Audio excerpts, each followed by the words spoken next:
Alrighty. Rabbi, I should point out that there are many fine schools, many higher echelon schools that are not Ivy League, such as the University of Chicago or Stanford or so on. No problem. I said that for the sake of at least somebody in our group.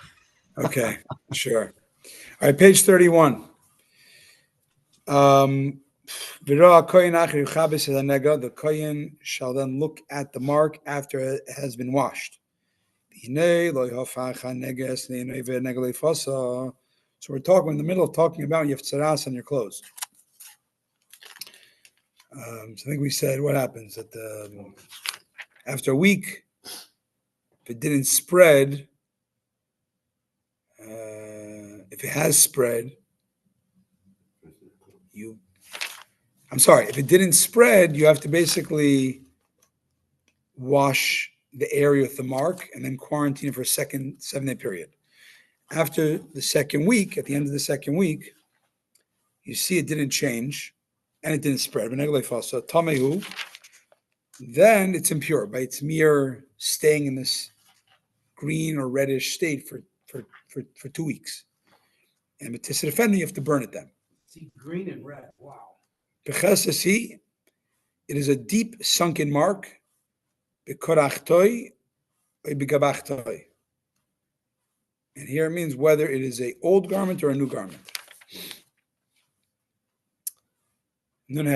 After it's been washed, this is a passive infinitive form. The mark has not changed appearance. It did not become paler than its former color. Nor is the mark spread. We learn from here that it did not change and did not spread, that it is impure. And how much more so that is not, meaning, if it just stays without any spreading or getting darker, it's still tameh for 2 weeks. If it stays like that 2 weeks, if it spreads, for sure it's tameh. What happens if it changes color but doesn't spread? So the extra word coming up in verse 50, or word before, hiskas anega, quarantine the mark in all circumstances.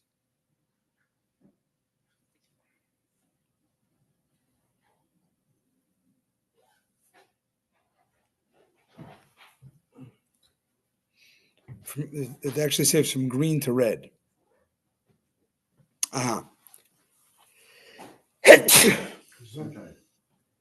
Oh.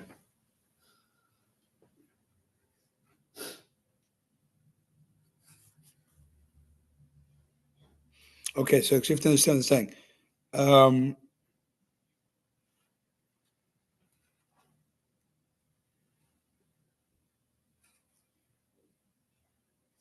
What are you reading? I'm trying to understand the Rashi, page 31. I think it's what's saying is that, so let's say it was the first week it was green, and then the second week it didn't spread, but it changed to red. So what do? The fact that it says quarantine all circumstances.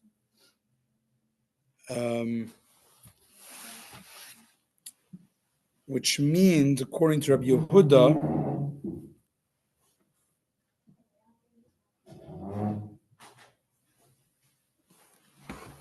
look in here.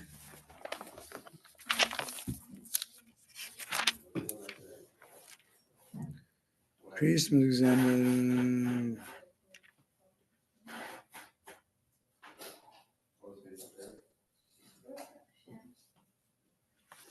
So Rashi's saying is, Rashi's questioning, what if it changes from red to green, or vice versa? Then it's treated as a new lesion, and then you quarantine it a third week, because it's really a brand new, because it's a new color, or to be pronounced defiled. I'm not sure how you would pronounce defiled. It's one or the other. According to Rabbi Yehuda, he would say it's defiled. I guess that's a different opinion. So it's not clear in the Rashi what it's talking about. But according to the Kas Chumash in the footnote, Rashi's wondering, so we know if it's nothing changes, but it's 2 weeks stays in a green or red state, it's impure. If after the second week, after the first week, you see it spread a little bit, that's also impure. I mean, for sure. What about it doesn't spread, but it changes in the week 2 from red to green or vice versa? Is it a new thing or is it a continuation? Because they're both impure colors. So I think Rabbi Huda says the new things, you have to quarantine again, third week. According to the Chacham, say no, it's the same thing, and therefore it's impure. That is in the Teres Kayanim, in the Gemara. I have alluded to the explanation here in order to explain the verse in accordance with its wording. Okay. Pchesesi. Pcheses is a expression of a pit, of it's like it's sunken in. It's a deep set, a mark that appears sunken into the garment. In Onkelos translates it as old or new clothes, regardless. Karachtoi yishchokim yishonim, old clothes, worn clothes. Because it's needed to derive the following by means of a halachic analogy. Where do we know that an all developing mark in clothes is pure?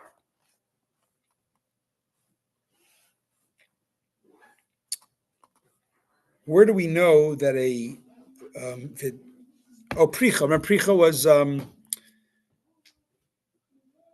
total envelopment of tzavas around the body, tzavas on the body, total white. The chiddush was you're pure. If it covers the entire body, you're pure. We talked about that. What about in the case of a garment? What if it becomes green all around?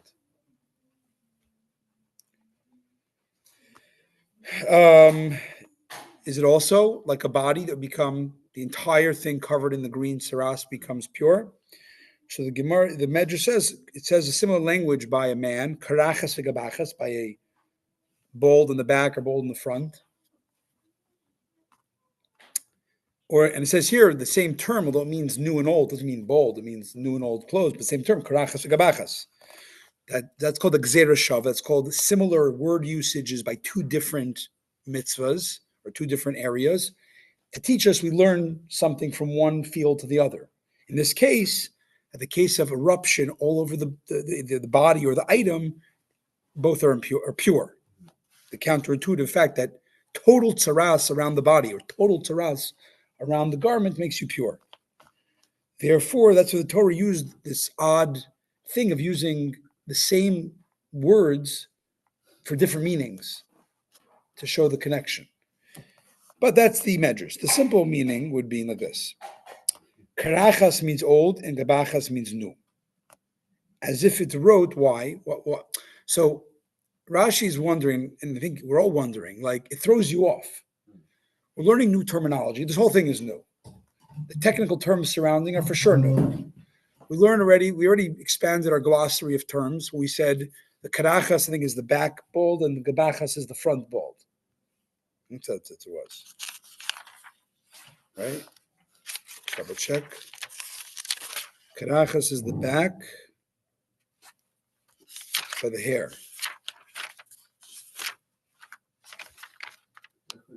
Yeah, that's old. Yeah, karachas is the back, or the gabachas is when you're bald in the front, like receding hairline. And now we're saying it strikes you. It uses the same term, but by clothes, but not about bald front and back, about old or new. It's two different things. So Rashi in the Medrash should tell you, like, that's an odd thing. It's like saying, I don't know a good example, but let's say it says he was green and the clothes were green. Green means envy, jealousy. And by garment, he says green, it means, the color. But like the fact that Torah is using the same exact word for two different, very different meanings is striking. So the Medrash first says that's because that teaches you the Gzeira Shava, the halacha about eruption all around. So Rabbi. So let me finish up. The simple sorry. meaning is, he says, let me finish up. The simple meaning why karachas and gabachas can mean old and new. Karachas by the bald guy means the back of his head. Gabachas mean the front of his head. In time, that's in space. In time, what's back? Old. What's new? Forward. Right? Progress forward, moving forward is new. Back is past, is old. That's why it's writing like that. The Karachas, we said again, it slopes from the top of the skull towards the back.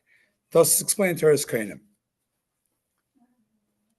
I get my phone for a second. I have to go in a few minutes. All right, let's go on. Nun vav. Yeah, Gary. Not to delay the class with my puny concerns, but I understand that it's important to avoid, for instance, Lashon Hara. Yeah. And we get that in other places in the Torah, I think, the importance of it. But biblical leprosy, we study that because... So we said yesterday to tell you that although we're not as spiritually sensitive and allergic to sins, even though we're not as spiritually sensitive and allergic to sins, so we don't break out in skin disease, but we do gossip. Yeah, but the Shekhinah is not with us. If the Shekhinah were with us, then this would be happening. So we're saying, though, it doesn't take away from the antecedent. Is that the right word? Which is the gossip. Is antecedent the right word for the tsaras? Yes. I understand that. The root cause. That part is very clear, and I'm sorry to have missed yesterday, but that part's very clear to me, the importance of avoiding gossip, but why the details as to the skin color and who should be... Well, I mean, look into the Kahas Chumash. You have it. Read it on this yesterday and today, and you'll see how there's a lot. The answer is obviously there's a lot of things you learn spiritually, and even if we don't, again, why do we learn about the karbanes? Why do we learn about sacrifices if we don't do them in such detail? Oh, you've already answered that question. Why? What's the answer?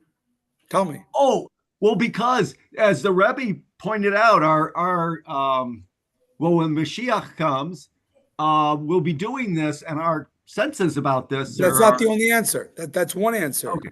Oh, yeah, I'm sure there are a number of answers. The simple answer without the Rebbe is, and it says in the Gemara, it says you should be doing these biblical time mitzvahs of karbanes and saras. The world's in a lower state. There's no Shechina, as Alan said, so we can't.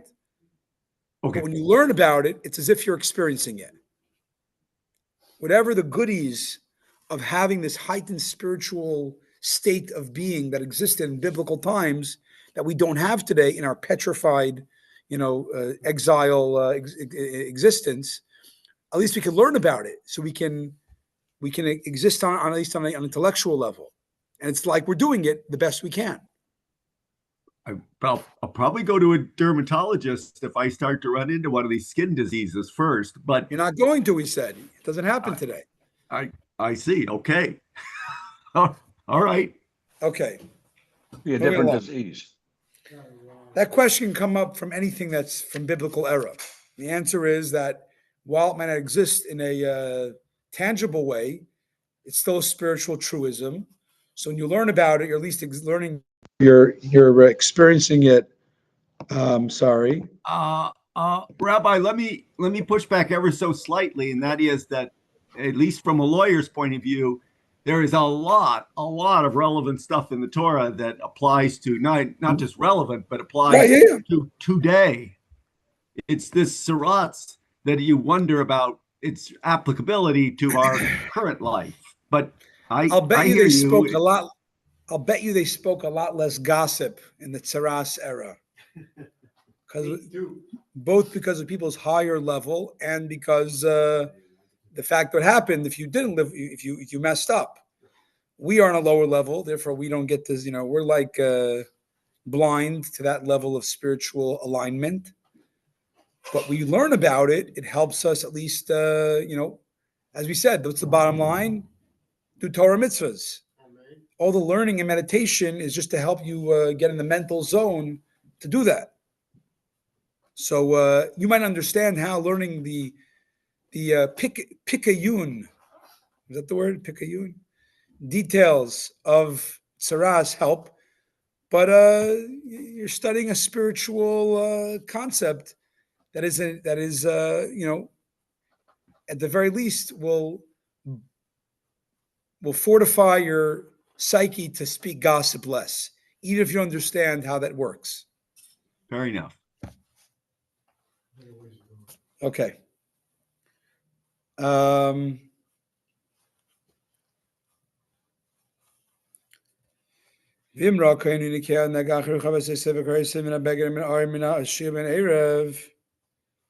If the kohen sees that the garment that it faded after it was washed, then he rips it out. So if it stays, what's the process? You wait a week.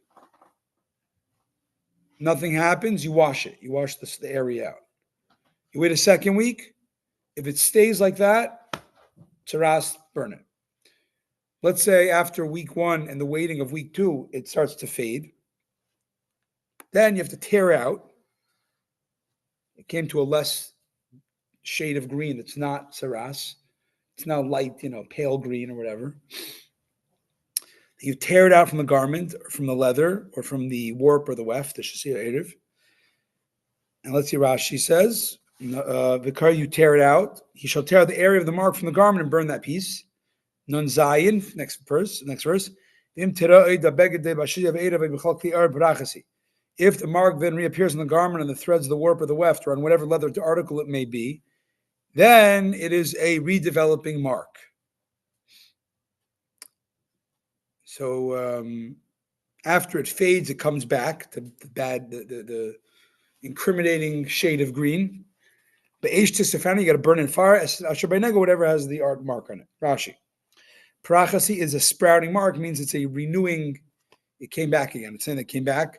Then you have to burn the whole garment. The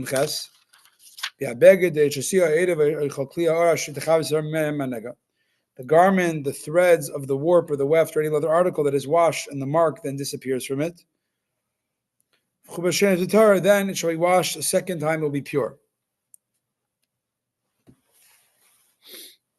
The mark, if it disappears after the week,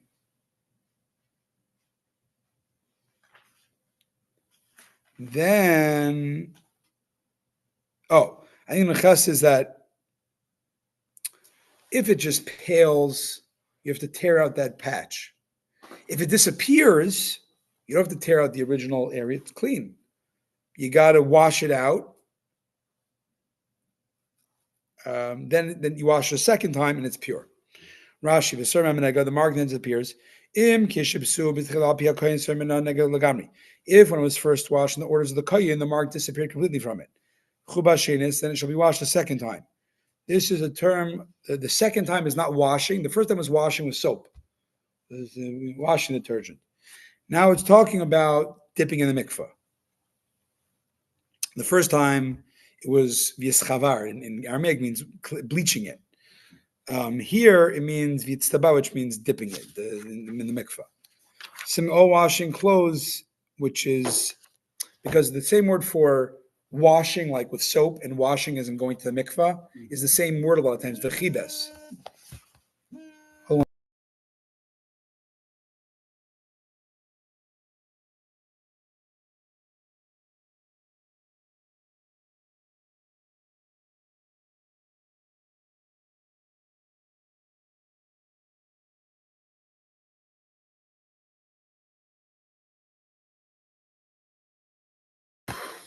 Anybody remember what the warp or the weft are? It's and I know Two different directions. two different references. Yeah, one's horizontal, one's vertical on the weaving machine.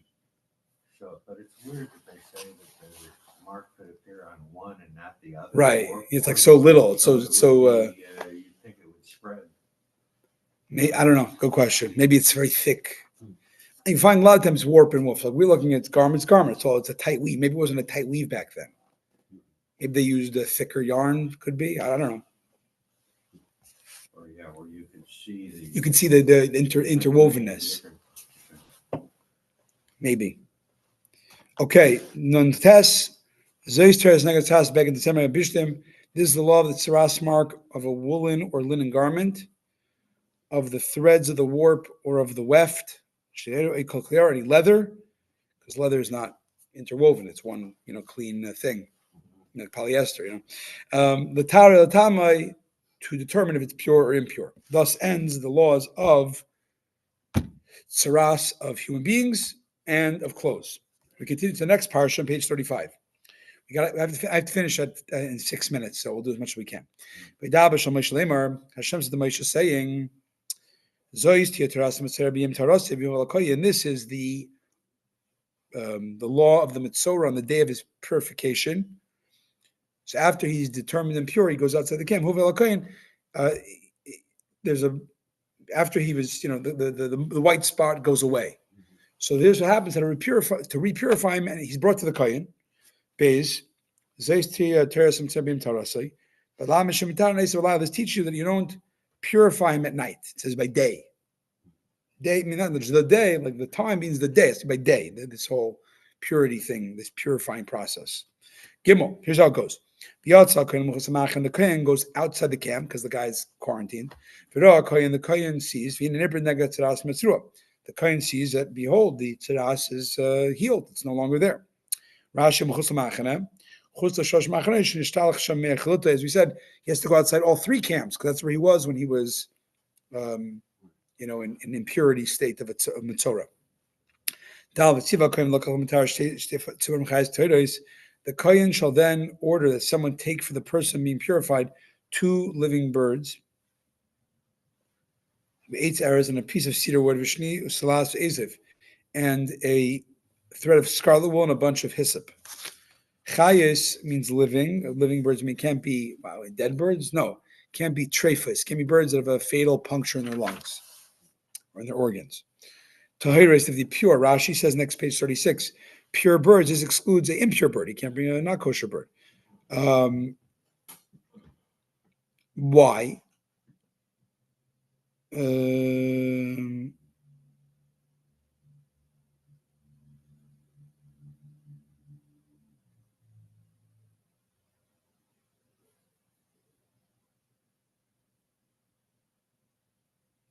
Okay, so the way, so that's a question. Usually, when it says the word tzipor, it means a kosher bird. When unqualified, if it doesn't say impure, tzipor by itself means a kosher bird. So why have to be redundant? Tziporos, tehoros, right? Kosher birds that are kosher. So he says that's the next parashi's thing, because tzipor, in of itself, in this context, it's not talking about the typical jargon of kosher bird. It's that it's the twittering bird, birds that chirp. Because why? It's telling you that why does he bring a bird of all things? Why not bring a ram? Why not an animal? Because birds chirp. They're always talking. So it's telling you that's why this guy became a Mitzorah, because he talked too much. Therefore, he needs birds to purify him. They chatter continuously with their twittering. And we apply that today to Twitter, the social media, the twittering, Sound of music. Goes back to the sound of music. The birds, is that the birds? A song about the women. I forget. Okay. And he points out that the cedar wood is reflective of another reason what got him into this mess of becoming Mitzorah. He was arrogant. You talk about people and you judge them. You feel higher than them. So that's another problem. Not you, people. Me. And a thread of scarlet wool and a bunch of hyssop. So what's the solution when you're a cedar and an arrogant twittering person? You got to have some hyssop. What's hyssop? It's a lowly bush. And shnei telas means literally a thread of scarlet wool that was dyed with a dye from a worm. When you humble yourself like a worm and like a hyssop, tiny bush, then that's how you get purified. So that's why the purification process, all these symbols, both showing the arrogance and the twittering, and the solution of the humbling that's needed to get you to stop that. Oh, there you go. Thank you. See, I didn't know, and that I totally don't know about. Eitz erez, makal shel erez. It means a stick of cedar wood. Shnei telas means a long strip of wool dyed in scarlet, which I said was this like red dye. All right, we'll do one more verse, and I got to have to finish. But if Mike wants to give the class, then he can do it for our. If you want to give the class, I maybe. used to do the class. So do it here. Do it. You're set up. I'll do one more verse, then we're going to turn over to Mike. Because you don't think you can read it and translate? About 5 minutes. No, I don't really. Oh, okay. The priest shall then order that someone slaughter bird one, one of the birds over spring water in an earthenware vessel. Al-Mayim Chaim, over spring water. He first puts the water in the vessel so the blood of the bird should be noticeable, a nicker in it. How much blood, how much water? A quarter of a lug. I'll go a little further. He then takes this living bird and separates the piece of cedar wood, the scarlet thread, and the hyssop, and dips them, as well as the living bird. He dips them, all those stuff, and the living bird, with in the blood of the slaughtered bird, as we said, which was alamayim chaim, on the living water. Vav, he takes the living bird. This teaches us that he does not bind it together. He doesn't bind the bird. He takes the bird, but the wood and the hyssop are tied together with a thread. So like these are two like units: sticks, thread, and then the bird together. Like it says also, the piece of cedar wood with the scarlet thread and a bunch of hyssop. One, you take them all together. That's the hyssop, wood, and the scarlet thread. And the bird is separate, but it's put together, held together. I might think in the same way the bird is not including the binding, so maybe it's not a dipping. Well, if you're excluding the bird from the tying it in the little bundle, maybe it doesn't get dipped in the blood either. The Torah thus teaches us that you got to dip them all together. It returns the bird. What's this called? A klal pratu klal, right? Where the Torah speaks about, I don't know if that's the right term. When the Torah excludes something in one aspect, you think it's totally excluded. If it wants to include it in another aspect, the Torah has to restate it again. That's what it did here. Excluded it from the tying the bird, the living bird, but then it reinstated it by repeating. They have to go still dip it. He shall sprinkle some of the mixture 7 times, the bird being purified from the tzaras on the person. You sprinkle some of that mixture 7 times on the guy. And then you dip it and you sprinkle it on the guy 7 times. That purifies him. Then you let the other living bird go free on the field. Then the purified Metzora, he has to go wash his clothes, and shave his hair, and go to the mikvah, and become pure. Afterwards, he can go to the camp. But after that day 1 of purification, he needs to wait 7 days from going back to home life, which means he can't be with his wife for those 7 days. As Rashi says, Tess. On the 7th day, he shall shave all his hair. What's all his hair? His head, his beard, his eyebrows. Then he says, all hair, what's left? We'll see in a second. And he washes his clothes in the mikvah. And goes to wash himself in the mikvah. And he becomes pure. So 7 days later, he has to then shave everything. Rashi says, what's it saying here? Klal upratu klal.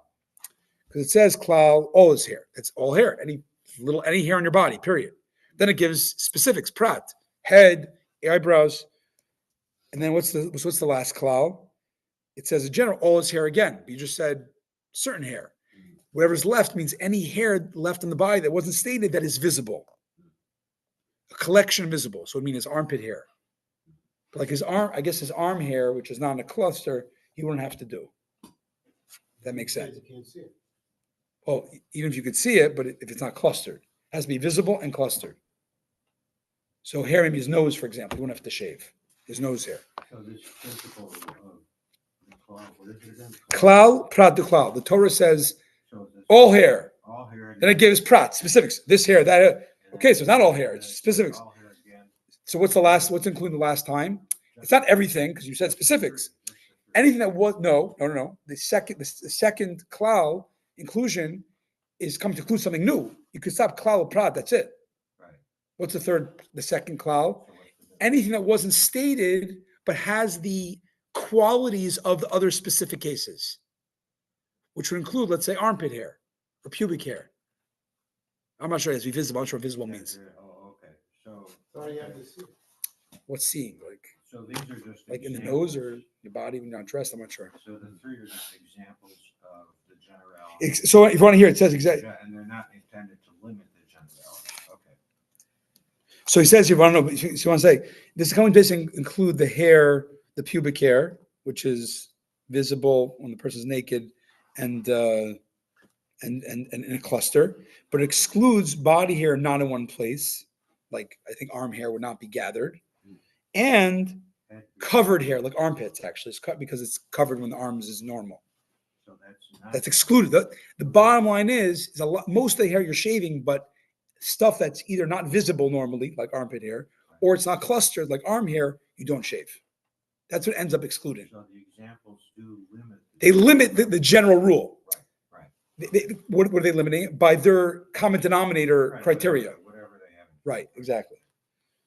Yud. On the 8th day, he takes 2 perfect male sheep, and 1 female sheep in its first year. Tima, that is pure, that's unblemished. And 6/10 of an ephah of fine flour, minchas of meal offering, blula b'shemen, mixed with oil, and the top of that, v'lo yigach hashemen, and 1 loig measure of oil. Rashi, 1 sheep as a sin offering, 3/10 of an ephah as a meal offering to accompany the poured offerings of the 3 sheep. There's a sin offering sheep, a guilt offering, and something else, I guess. And they have to make 2 sheep with a guilt offering. They need poured offerings of yeah. Okay. And 1 more thing of oil, that's for sprinkling on him 7 times and to put it on the concha of his ear, the thumb and big toe.